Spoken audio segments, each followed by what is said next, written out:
Understanding Donald Trump's foreign policy is a bit of a challenge since the president has written and spoken little on the subject for most of his life. So, how to make sense of his worldview? Is there a Trump doctrine? Michael Anton, a former Trump national security official, believes there is, and he explains it in a new essay in Foreign Policy. Let's all put our own countries first and be candid about it and recognize that it's nothing to be ashamed of. But as Daniel Larison responds in The American Conservative, this isn't a doctrine, it's a banality. What country has not put its own interests first? What president has argued to give preference to global interests over American ones? Anton does outline a certain kind of nationalist conservatism that seems at the heart of Donald Trump's worldview. More important, since Trump is rarely consistent and could change his mind tomorrow, it reflects the views of the man who has gotten closest to him on foreign policy, National Security Advisor John Bolton. Bolton has been variously described as a neoconservative, a paleoconservative, a conservative hawk. In fact, he is simply a conservative, in the oldest, most classical sense, someone who has a dark view of humankind. As a former U.S. official told The New Yorker, Bolton believes that Thomas Hobbes's famous description applies precisely to international life, that it is nasty, brutish, and short. Bolton believes that to protect itself and project its power, the U.S. must be aggressive, unilateral, and militant. Bolton seems to share the worldview that animated Dick Cheney, who after 9/11 spoke openly about the need to work the dark side and use any means at our disposal, basically, to achieve our objectives.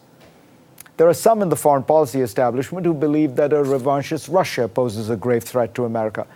Others worry about a rising China or an ideological Iran. For Bolton, it's all of the above and more. He has at various points warned darkly about the mortal threat posed to the United States by Cuba, Libya, Syria, and of course Iraq.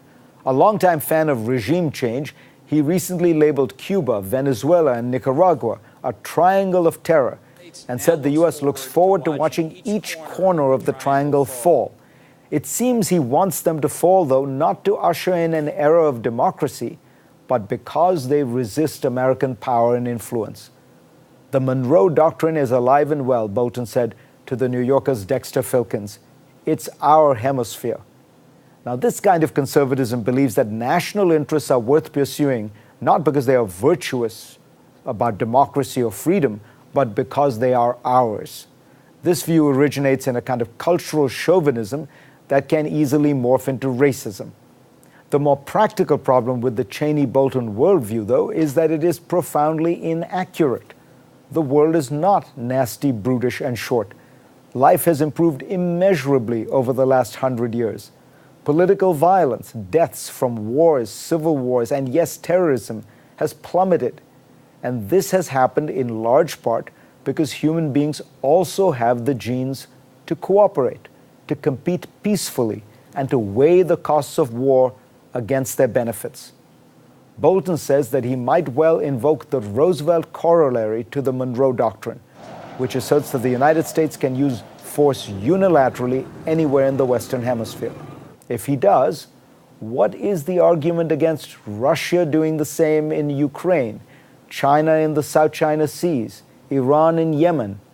Without rules and norms, the U.S. would have to militarily thwart every such effort or else accept a world of war and anarchy. You see, nationalist assertiveness works as long as only you get to practice it.